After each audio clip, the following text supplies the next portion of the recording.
What I want to say follows on from the first video I did on demons and conspiracies, but it's very speculative. It's just some ideas really to play with, and it's based on something I wrote for David Evans when he was producing a book which came out as The Enduring Problems with Prophecy.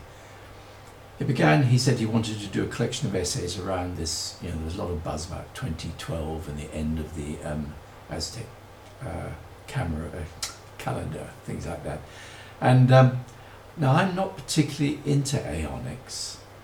It's not that I don't find them interesting, but it's just that, 1904, I've always said, no one suddenly sat up in the bed and said, my God, a new aeon started. It's only really when you look back many years later that you see that maybe that was the beginning of an important change, and I think it was.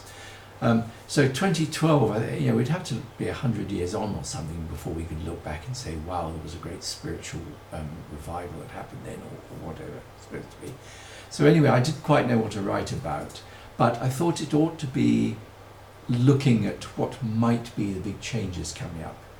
And this is one of the changes I suggested, based on the a rethinking of Crowley's 3 aeons.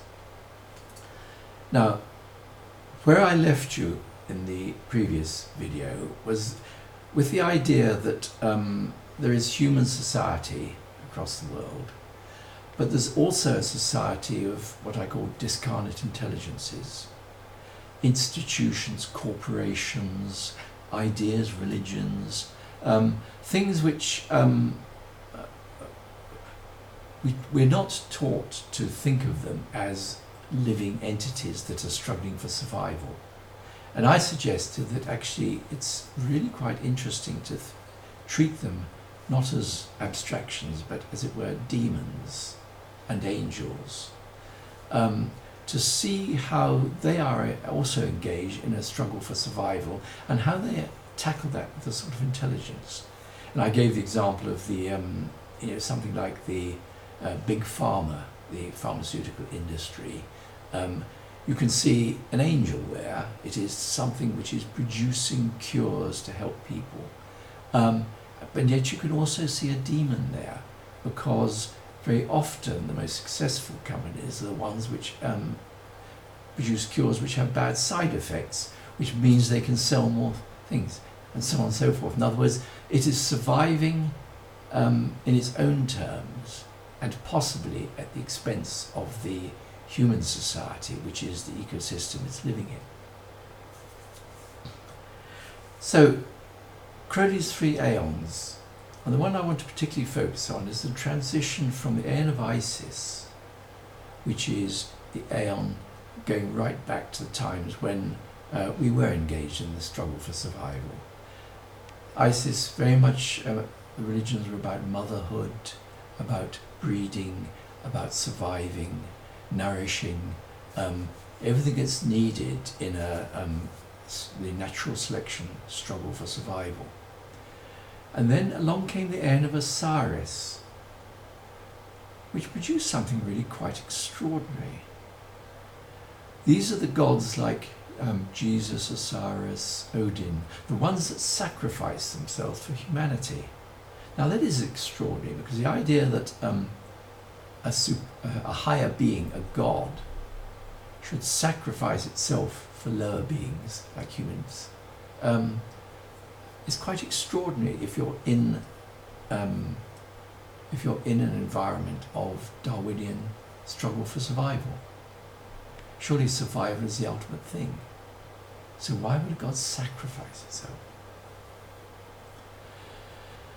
Now this idea I think is very interesting, and don't confuse it with the battle between religion and Darwinism in its sillier forms, like creationism and schools which are forbidden to teach Darwinism because they're Christian schools, that sort of thing. It's related, but actually the interesting thing to me is much more fundamental. And that's the real challenge, I think, that the aeon of Osiris and religion put to the Darwinian struggle is possibly survival is not the ultimate criterion.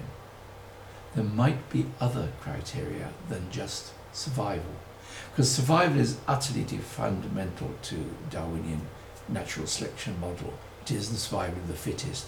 And even when you present examples like altruism, which superficially seem to go against the struggle for the fittest to survive, they will argue that survival, sacrifice and altruism play a bigger survival role. They help maybe the genes of society to survive. Now, you see, that argument is very strong, but it doesn't account for the whole idea of the Aeon of Osiris. You see, a religion which forbids its alpha males to breed, insists on celibacy for its alpha males, in no way is that helping genes to survive. And in fact, those sort of religions, Catharism, I can't remember the various ones that insist on this, Bogger Mills or something, those religions in fact did die out, so you can't even say, well, it worked, So here is a real challenge, well, I would say the real challenge to Darwinism, not sort of trying to ban it from schools or insist on creationism, but the idea that there might be something more important than survival. Well, what has it got to do with this culture I suggested of demons and conspiracies and that? Well, the idea came to me, it must be about 10 or more years ago, when my wife was working for an institution in South Africa called the Special Investigation Unit, which they were establishing this unit which would look at major white collar crimes, and sort of thing like corruption and big business doing corrupt things, and investigate them thoroughly, and they had the power to demand the money back if money had been wrongly made, what they called asset forfeiture. Now, my role was that simply I was asked to look at their the mission statement they'd written, and it was just what you would expect from a mission statement. We aim to be best practice and sort of become a centre of excellence for investigation and all that sort of thing. I couldn't really fault it, except I said to them, there's one thing which is glaringly missing from this. There's no reference to the demise of this organisation. You see, what struck me is that if you ask what is the real purpose of this SIU, it was to root out corruption and banish it, in the sense of, making it society realise it wasn't worthwhile. You couldn't win because it was this powerful organisation. In which case, it wouldn't really have succeeded in its aim until it had made itself redundant. In other words, ultimately, you would like to remove all corruption, in which case you wouldn't need an SIU. Now that's paradoxical, but I'd like you to think of it like this. Imagine that you are a young cadet policeman. You've joined the police force with the best of intentions. You really believe in what you're doing and the value of it and the good it does. So when you read in the Police Gazette about, government has given an extra so many £1 million towards the police force and recruiting, more people have recruited, you feel good about that. Yeah, because you really believe in the police and what they're doing, and so expanding it and increasing it, that seems a good idea. But surely, if the point of the police is to make society peaceful, where good people can feel safe because there isn't that threat of crime, then surely you ought to be rejoicing in a reduction in the police force, a sign that it was working so well that less and less was needed. You would feel the same if you were a young doctor, hearing about, the growing number of doctors, and now we have one doctor for only so many thousand people, whereas 10 years ago it was many more people to one doctor. Well, that sounds like good news, and yet really the news we ought to be rejoicing in, which we don't hear, is that the town hospital is closing some of its wards in order to make room for tennis courts and a recreation centre, so that the surgeons and doctors and nurses, while they've got all the spare time because there aren't any patients, have got something useful to do. You don't hear that, but that would be brilliant, wouldn't it? The medical profession being so successful but also healthy that now we only need one doctor per million people. But it doesn't work like that, does it? Every institution is seeking its own growth, and on the face of it, that's very reasonable. If you're part of a big company and you think you're doing well, you want it to grow and grow, don't you? But actually, that means we're in a constant culture of almost parasitical growth, everything trying to hold on to its position. I think one of the examples I gave was, like in London you get these guilds, trade guilds, the Honourable Company of Leather Workers, or all sorts of old trades.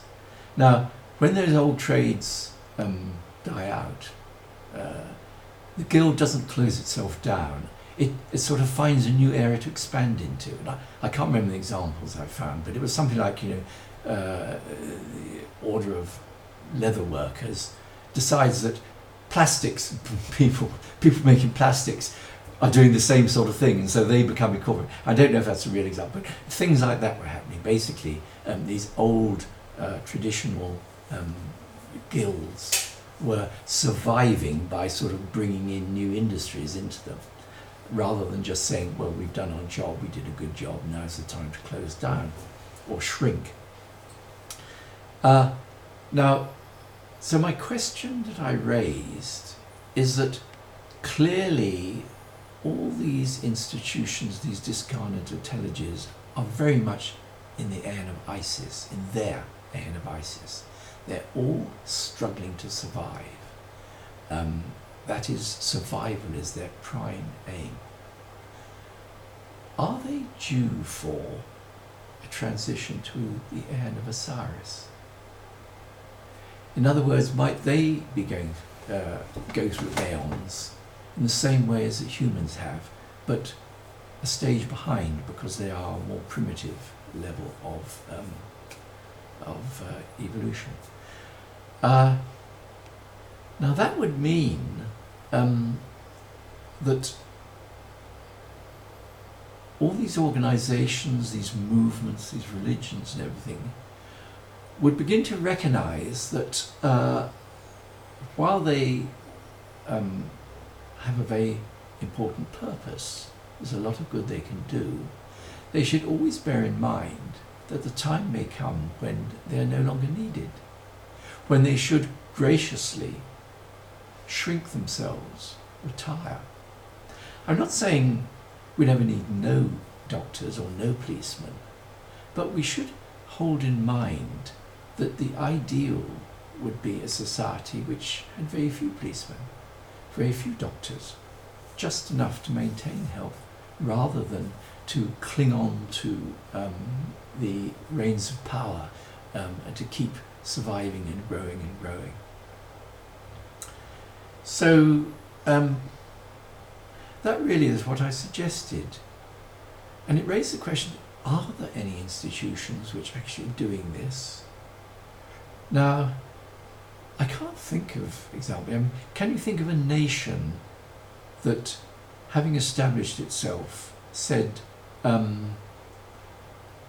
our philosophy very much encourages individualism, and as a nation we have encouraged it and we've done good work, and we think that our citizens are very well educated and they're strong individuals as a result of our national policy. But as such, we no longer feel the need to be a nation. We feel we can open our borders and let the people go free. We have several good institutions which remain, but basically as a nation, we disband ourselves. We can enter the Olympic Games as individual players. And I think a few people did that in the last few Olympic Games. Now, will that ever happen? Could that ever happen? I just put this forward, very speculative, as an intriguing idea.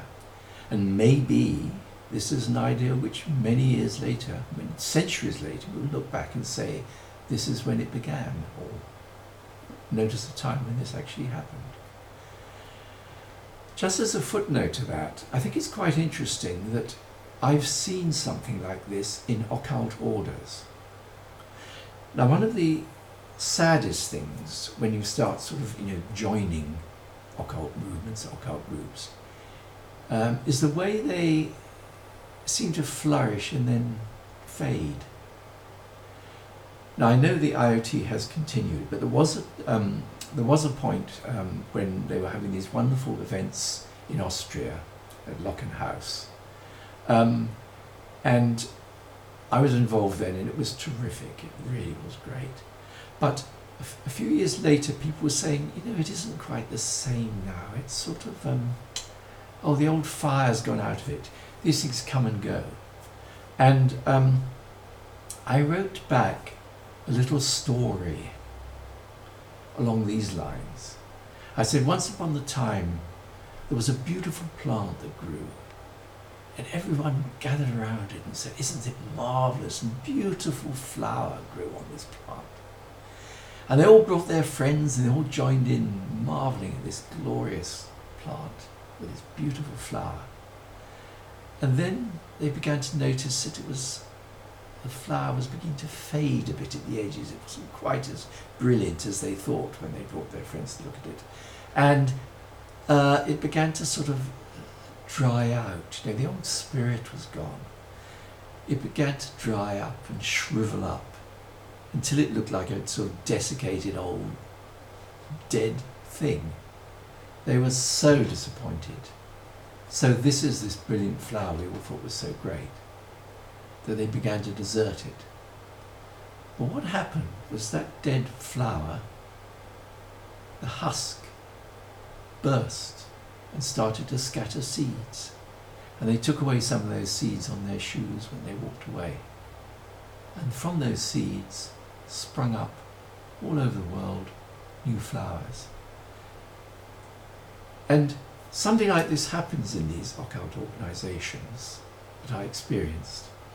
There's a time when they sort of flourish and they had so much excitement, so much good feeling about it. I mean, you might say like the hippie movement.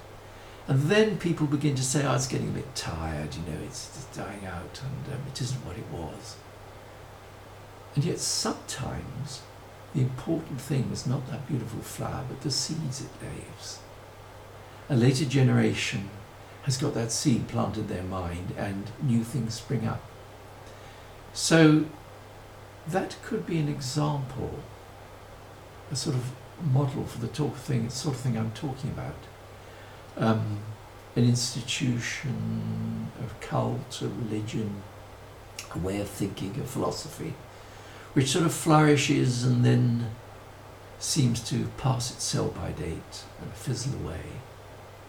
And if it's gracious enough to do that, and not try to struggle on and try to be what it wasn't, and try to force people to follow it, if it allows itself to die gracefully, maybe the important thing is the seeds it leaves behind.